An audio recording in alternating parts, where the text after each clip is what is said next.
Assalamualaikum warahmatullahi wabarakatuh. Waalaikumsalam warahmatullahi wabarakatuh. Yang terhormat Ibu Kepala TK dan Wanita Persatuan Lampang, yang terhormat Ibu Dewan Guru TK dan Wanita Persatuan Lampang, terima kasih untuk waktunya karena sudah menyempatkan di sela kesibukannya di rumah, waktu liburannya jadi terganggu. Nanti kita di sini bersama-sama belajar bersama mengenai implementasi pembelajaran sosial emosional.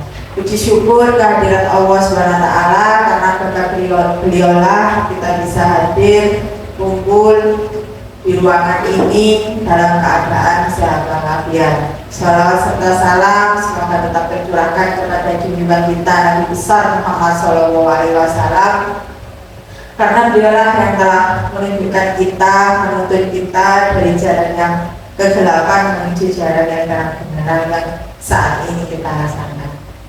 Ibu-ibu semua, pagi ini saya akan berbagi pengalaman saya mengenai pembelajaran yang sudah saya lakukan di modul 2.2, yaitu mengenai pembelajaran sosial emosional. Pembelajaran sosial emosional ini sudah tidak asing bagi kita sebagai guru taman kanak-kanak atau guru PAUD, ya, karena memang pembelajaran sosial emosional ini sudah wajib kita terapkan dalam pembelajaran kita di satu hari. Dalam satu hari kita harus mengembangkan 6 aspek pengembangan yang salah satunya adalah pembelajaran sosial emosional. Itu kalau dalam kurikulum 13. Sekarang sudah kita lebur menjadi capaian pembelajaran, yaitu pembelajaran sosial emosional itu masuk ke dalam jati diri, dalam elemen jati diri. Jadi sudah tidak asing lagi apa sih pembelajaran sosial emosional itu bagi kita sebagai guru PAUD. Nah, ternyata di sini tuh ada hal baru yang saya pelajari mengenai pembelajaran sosial emosional. Nah, di sini tidak saya terima sendiri, saya berbagi biar nanti panjenengan juga bisa mengimplementasikan di kelasnya masing-masing. Nah, sedikit perkenalan, ini fasilitator saya Bu Titi Setiawini dan juga pengajar praktek saya Bu Diani. Nah, mari kita sama-sama hadir seutuhnya di forum ini. Kita tenangkan hati dan pikiran, berdamai sejenak dengan semua beban untuk hadir seutuhnya di ruangan ini karena rasa ingin tahu. Jadi panjenengan hadir di sini karena rasa ingin tahu, hilangkan dulu semua permasalahan yang ada di rumah.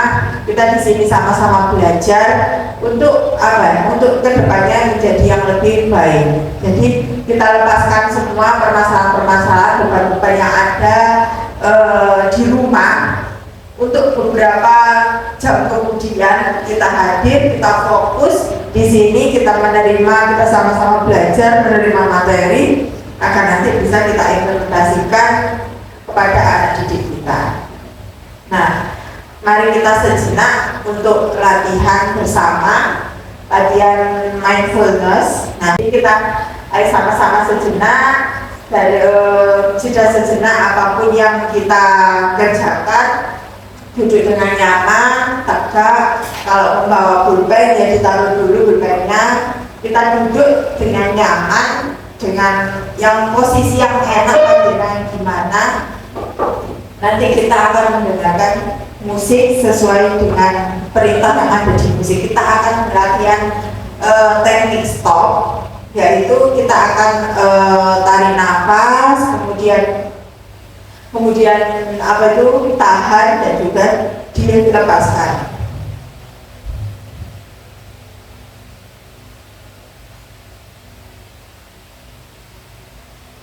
Yang nyaman, baik saat duduk ataupun berdiri, sesuai dengan kondisi yang memungkinkan bagi Anda. Bisa Kita dengan posisi bisa diikuti video ini, tidak membungkuk, kita duduk tegak, tidak membungkuk, rilekskan dan kita rilekskan, Kemudian tangan ditaruh di atas. Letakkan kedua telapak tangan pada paha. Lemaskan bagian Kemudian kalau memang nyamannya matanya ditutup, ya matanya rasakan ditutup. tubuh bertumbuh pada lantai atau tempat duduk Anda. Istirahatkanlah. Rasakan lantai Anda yang Apa yang bekerja. dirasakan sebelum Rasakan sudah bagian melakukan Silakan pejamkan mata atau arahkan pandangan ke depan. Rilekskan kedua kelopak mata. Tarik napas dalam. Sadari napas masuk. tarik nafas. Sadari napas keluar. Rasakan udara segar yang masuk melalui lubang hidung. Rasakan udara hangat yang keluar dari lubang hidung. Adakah bagian tubuh yang terasa kaku? Rilekskan tubuh. Mulai dari otot-otot wajah, leher, punggung, bahu kiri, bahu kanan, lengan atas, pergelangan tangan, dan ke-10 jari tangan. Rilekskan otot perut, kedua belah paha, lutut, dan betis, hingga ke seluruh jari-jari kaki. Amati apa yang Anda rasakan saat perut mengembang sebelum membuang nafas. Amati pula apa yang Anda rasakan saat otot perut mengempes. Amati nafas yang terasa lebih pelan dan dalam.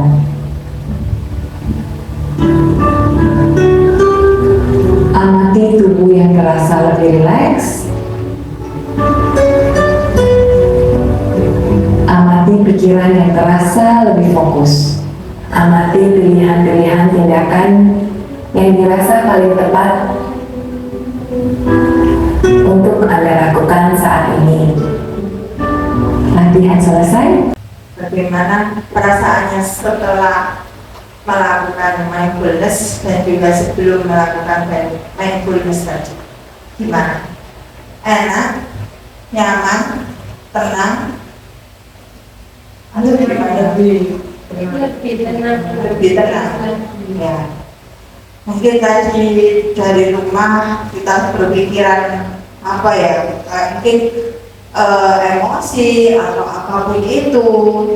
Tapi ketika setelah kita melakukan jeda diri dengan kegiatan mindfulness itu, kita akan akhirnya itu kita kembali sadar pada diri kita. Jadi tidak kita mungkin dari awal emosi itu kita jadi kembali untuk kesadaran diri kita. Nah, mindfulness ini itu manfaatnya itu seperti itu. Nah, pada pagi hari ini kita akan mempelajari tentang modul 2.2. Ada 4 bagian yang sama-sama nanti kita pelajari. Yang pertama, pembelajaran sosial emosional. Apa sih pembelajaran sosial emosional itu? Kemudian yang kedua, 5 kompetensi sosial emosional. Yang ketiga, kesadaran penuh atau mindfulness yang sudah kita lakukan tadi. Dan yang keempat, implementasi kompetensi sosial emosional. Nah, pembelajaran sosial emosional. Apa sih pembelajaran sosial emosional itu? Pembelajaran sosial emosional itu pembelajaran yang dilakukan secara kolaboratif oleh seluruh komunitas sekolah. Nah, proses kolaborasi ini memungkinkan anak dan pendidik dan tenaga kependidikan di sekolah memperoleh menggunakan pengetahuan, keterampilan, dan sikap positif mengenai aspek sosial dan emosional. Jadi, dalam pembelajaran sosial emosional itu kita tidak bisa kita saja yang melaksanakan. Misalnya kita di kelas, melaksanakan pembelajaran sosial emosional hanya dengan anak didik kita. Itu tidak bisa seperti itu. Tapi ketika nanti dia keluar dari kelas, mungkin dia akan bertemu dengan tenaga pendidikan, misalnya guru atau kepala sekolah atau guru yang lainnya. Nah, itu dalam pembelajaran sosial emosional itu semua orang di lingkup itu berperan penting. Karena kita tidak bisa terus-terusan mengawasi anak didik kita di kelas. Nah, misalnya saja anak didik kita mau berbagi, tetapi di luar kelas, misalnya seperti itu kan sosialnya dia. Nah, itu tidak bisa kita mungkin tidak kita sebagai guru di kelas tidak bisa melihat dia seperti itu, tapi orang-orang di luar yang ada di luar kelas, misalnya bertemu dengan kepala sekolah atau guru yang lainnya, anak ini sudah melaksanakan pembelajaran sosial emosional tetapi di luar kelas. Nah, semua orang di dalam situ harus berkolaborasi, sama-sama bekerja sama untuk mengembangkan pembelajaran sosial emosional. Jadi pembelajaran sosial emosional tidak bisa hanya dilakukan oleh satu orang. Kemudian tujuan pembelajaran sosial emosional yang pertama itu jelas memahami, menghayati dan mengelola emosi atau biasa kita sebut dengan kesadaran diri. Jadi pembelajaran sosial emosional itu kita itu memahami emosi apa yang ada dalam diri kita. Paling tidak kita harus mengetahui emosi-emosi dasar seperti marah, nangis, senang, terus kemudian takjub, sedih, seperti itu. Paling tidak kita harus memahami emosi-emosi yang ada dalam diri kita itu emosi-emosi dasar. Kemudian menetapkan dan mencapai tujuan positif atau manajemen diri. Yang ketiga, merasakan dan menunjukkan empati kepada orang lain atau yang dinamakan kesadaran sosial. Kemudian membangun dan mempertahankan hubungan yang positif atau keterampilan membangun relasi atau biasa bekerja sama. Kalau menurut saya karena kita pembelajaran kita karena ada di kelompok-kelompok gitu ya. Nah, menurut saya itu kalau keterampilan berrelasi ini sudah kita kembangkan dan sudah kita implementasikan di kelas kita masing-masing. Kemudian membuat keputusan yang bertanggung jawab atau biasa pengambilan keputusan yang bertanggung jawab. Nah, capaian pembelajaran sosial emosional yang pertama itu menciptakan lingkungan belajar yang aman dan nyaman. Jelas, ketika anak-anak didik kita, ketika kita sosialnya baik, emosionalnya baik, yang jelas kita itu akan menciptakan lingkungan sekolah kita itu yang aman, nyaman, dan menyenangkan. Kalau saja kita selalu marah-marah, kan sudah tidak enak. Berarti kan itu termasuk lingkungan kita itu tidak kondusif seperti itu. Jadi melalui pembelajaran sosial emosional, melalui kita mengetahui sosial emosional itu kita itu bisa menciptakan lingkungan sekolah kita yang aman, nyaman, dan juga menyenangkan. Kemudian meningkatkan kompetensi sosial emosional, terciptanya lingkungan belajar yang positif, peningkatan sikap positif dan toleransi murid terhadap dirinya, orang lain, dan lingkungan sekolah. Kemudian menghasilkan murid-murid yang berkarakter, disiplin, santun, jujur, peduli, responsif, proaktif, mendorong anak untuk memiliki rasa ingin tahu tentang ilmu, sosial, budaya, dan humaniora. Penerapan PSE menurut kerangka Kasel. PSE itu pembelajaran sosial emosional ini. Kerangka Kasel atau kalau berarti for the advancement of social and emotional learning atau pembelajaran sosial emosional dalam kerangka Kasel itu mencakup 5 komponen. Yang pertama ada kesadaran diri atau self awareness. Yang kedua ada pengelolaan diri atau self management. Yang ketiga ada kesadaran sosial atau social awareness. Yang keempat ada kemampuan berinteraksi sosial relationship skill. Dan yang keempat pengambilan keputusan yang bertanggung jawab atau responsible decision making. Nah, fakta penting pembelajaran sosial emosional yang pertama itu murid yang berkembang secara sosial dan emosionalnya itu pasti bersamaan itu mereka akan akan berkembang juga di bidang akademik. Nah, ini nanti kita juga bisa observasi ketika apalagi kita mau awal tahun ajaran baru nah kita bisa melakukan asesmen terlebih dahulu, asesmen awal. Apakah murid-murid yang memiliki sosial berkembang secara sosial dan emosional ini juga berpengaruh pada bidang akademiknya?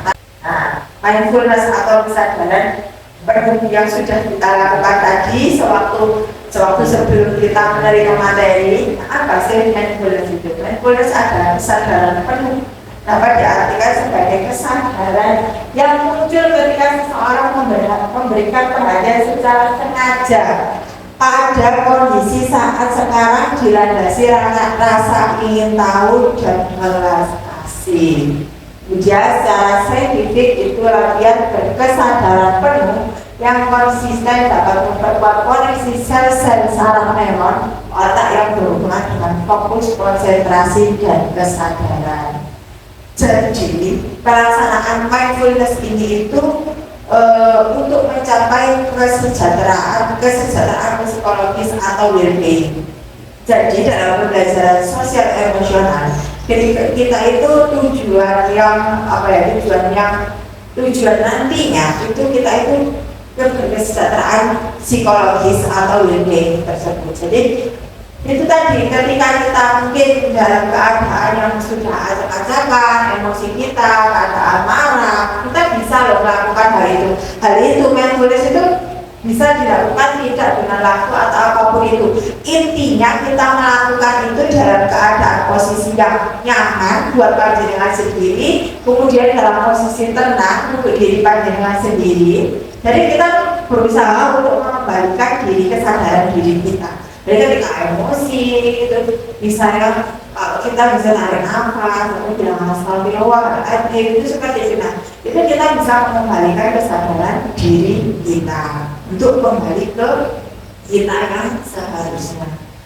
Nah, latihan mindfulness ini bisa dilakukan dengan beberapa kegiatan, misalnya dengan jurnal, dengan menuliskan apapun itu di buku. Kadang orang tidak bisa ngomong ketika ada masalah, persoalan tersebut tidak mau menceritakan ke orang. Dia biasanya menulisnya dalam buku diary atau dalam buku pribadinya. Nah, itu sudah termasuk dia dalam meluapkan emosinya. Kemudian ada yang mendengarkan musik, kemudian amati berbagai perasaan-perasaan yang muncul ini seperti yang kita lakukan tadi.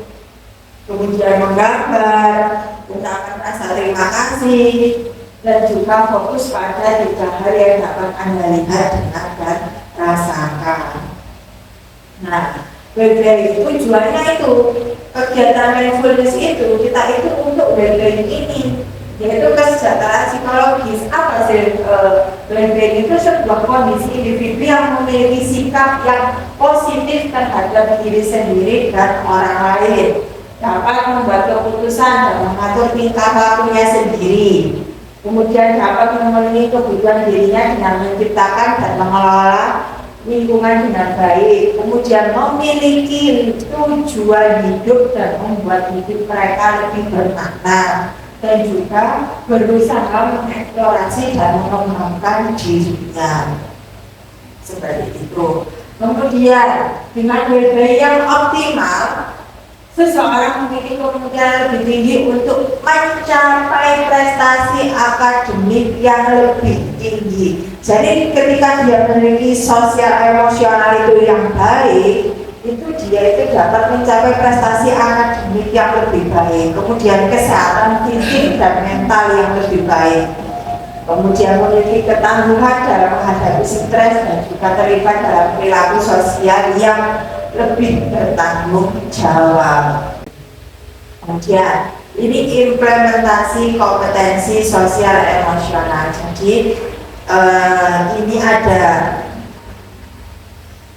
4 implementasi kompetensi dalam pembelajaran sosial emosional. Yang pertama itu menguatkan 5 kompetensi sosial emosional bagi pendidik dan teknik. Nanti bagaimana caranya kita menguatkan kompetensi sosial emosional bagi pendidik, kemudian mengintegrasikan 5 kompetensi sosial emosional dalam praktek mengajar atau kita masukkan dalam proses belajar mengajar.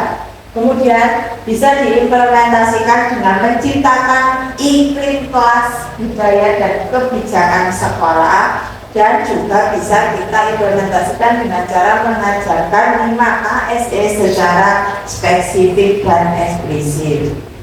Nah, menguatkan KSE bagi pendidikan tenaga pendidikan, yang pertama itu menjadi teladan, yaitu memodelkan kompetensi dan pola pikir di seluruh komunitas sekolah dengan murid, keluarga murid, mitra komunitas dan satu sama lain. Jadi kita menjadi contoh untuk murid kita dalam sosial emosional, dalam bersosial, dalam emosional kita tidak marah-marah, itu kita menjadi contoh. Kemudian berkolaborasi, kita bisa berkolaborasi bersama-sama dengan rekan pendidik, sesama rekan pendidik untuk mengasah strategi untuk mempromosikan kompetensi sosial emosional di seluruh sekolah. Jadi kita bisa bekerja sama untuk misalnya membuat RPP tentang pembelajaran sosial emosional. Kemudian belajar, kita merefleksikan KSE pribadi dan mengembangkan kapasitas untuk mengimplementasikan kompetensi sosial dan emosional. Kita sama-sama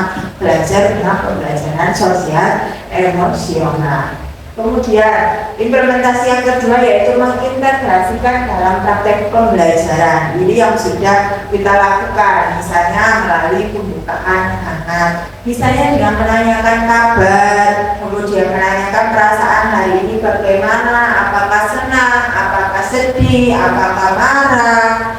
Nah, kemudian bisa dimasukkan dalam kegiatan meeting. Kegiatan meeting ini biasanya kita melakukan dalam bentuk kegiatan bermain seperti itu. Kemudian penutup ini biasanya kita lakukan pada saat kita berkegiatan refleksi kan kita di akhir kegiatan pasti ada kegiatan refleksi. Nah, kita biasanya menanyakan bagaimana perasaan belajar, perasaannya belajar pada hari ini, apakah senang, apakah sedih. Nah, itu bisa kita integrasikan dalam praktek pembelajaran.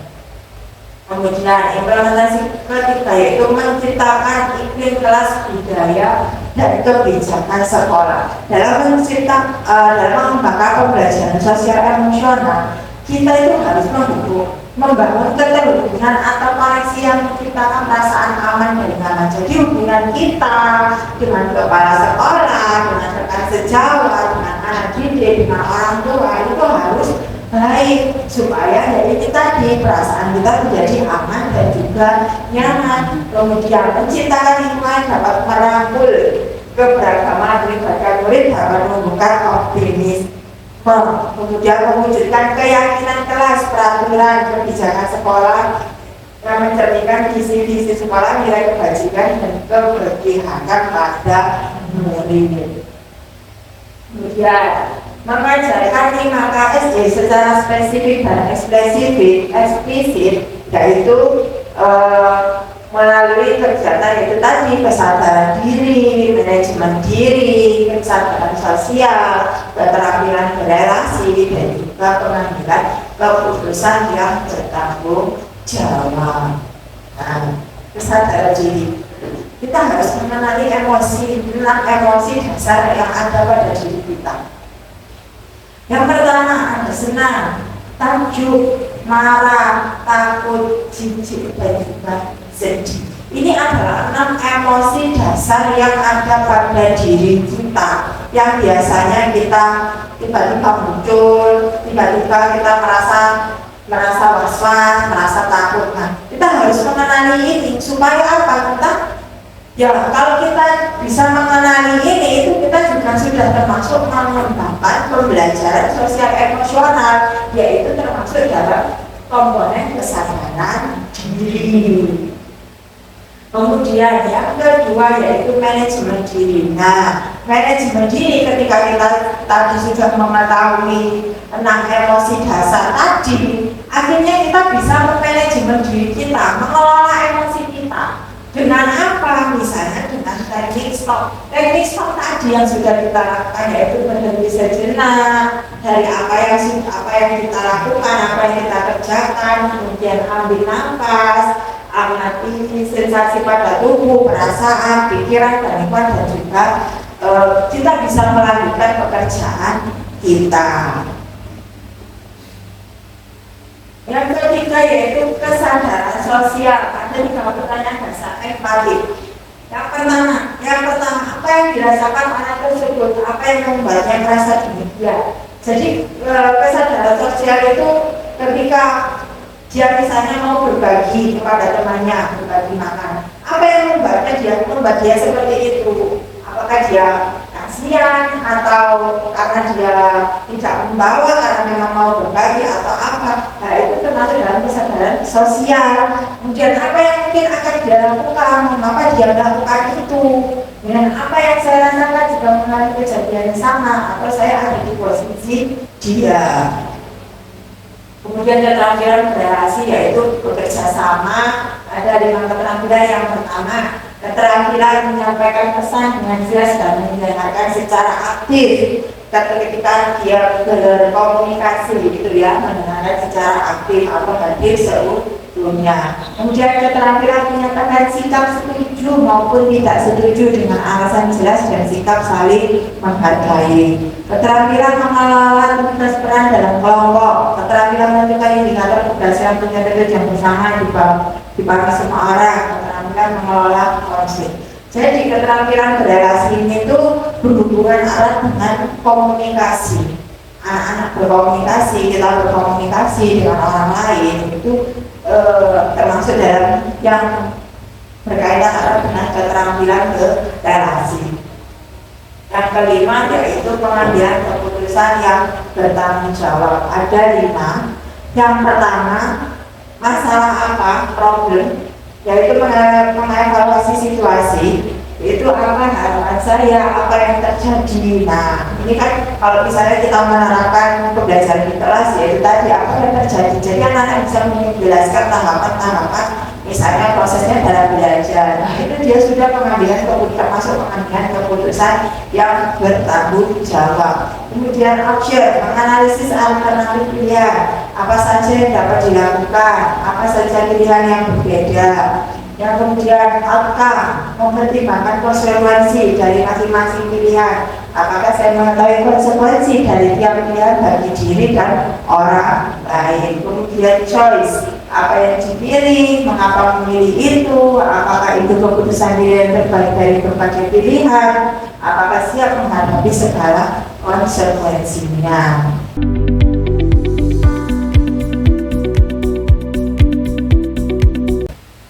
Nah, ini implementasi KSD di kelompok B. Ini saya membuat contoh RPP. Nanti di dalamnya ini sudah saya plot. Ini yang termasuk kesadaran diri, ini yang termasuk manajemen diri dan lainnya.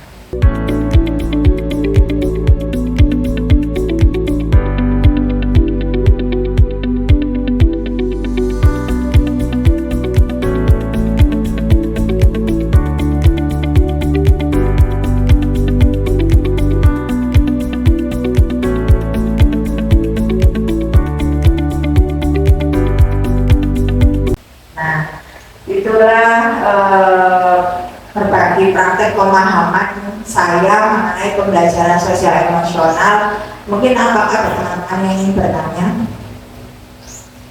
atau memberikan pesan-pesan pada kita berbagi pemahaman pada pagi hari ini.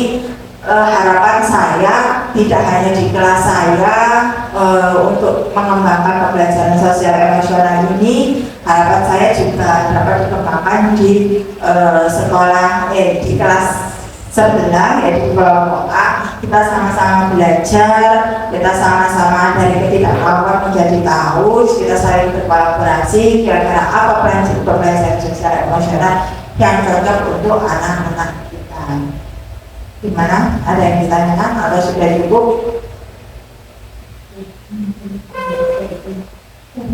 Ya. Monggo Pak Edi. Monggo. Terima kasih Bu Birda atas implementasi pembelajaran sosial emosional yang sudah diberikan dan juga implementasi di kelompok B. Jadi yang saya tangkap pada berbagi pemahaman hari ini adalah banyak sekali ya. Yang pertama yaitu tentang 5 KSE yang dulu ketika saya juga ikut CJP juga saya terapkan di kelompok A juga. Nah, di sini kita flashback ke belum ya.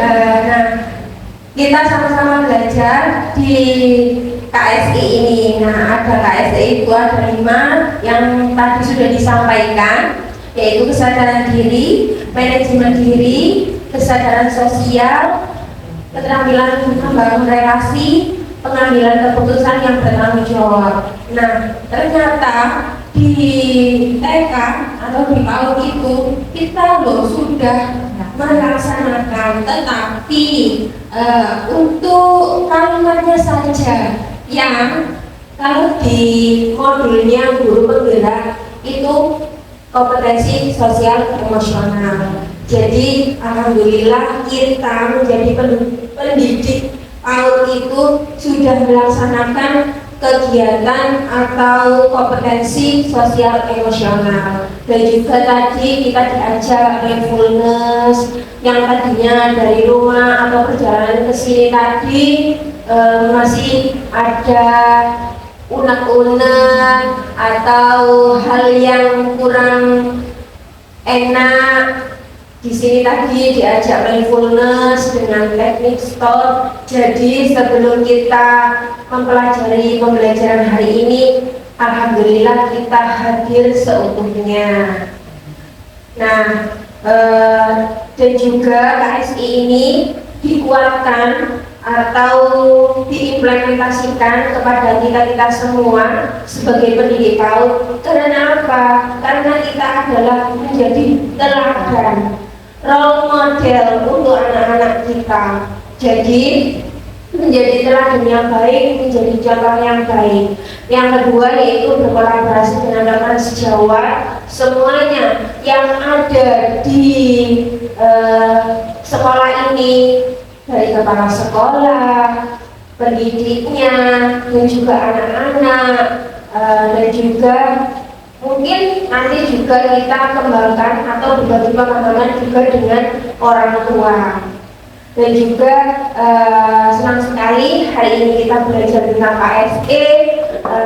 Kepada Bunda Birda, terima kasih. Itulah yang dapat saya sampaikan ya. Tetap semangat, karena sukses sendiri itu biasa saja, tetapi nantinya kalau kita sukses bersama itu yang luar biasa. Terima kasih. Wassalamualaikum warahmatullahi wabarakatuh. Waalaikumsalam warahmatullahi wabarakatuh. Ya, terima kasih Bu Edi untuk pesan dan kesannya bagi pemahaman kita pada pagi hari ini. Nah, mungkin itu saja yang bisa saya sampaikan. Saya berterima kasih banyak kepada bunda-bunda yang sudah menyempatkan hadir. Kita berbagi bersama, belajar bersama pada pagi hari ini. Mungkin di lain kesempatan ada apa ilmu yang sudah saya dapat akan saya bagikan juga, berbagai praktek baik juga di lain kesempatan. Semoga ada waktu juga. Nah, mungkin itu saja dari saya, kurang lebihnya saya mohon maaf. Wassalamualaikum warahmatullahi wabarakatuh.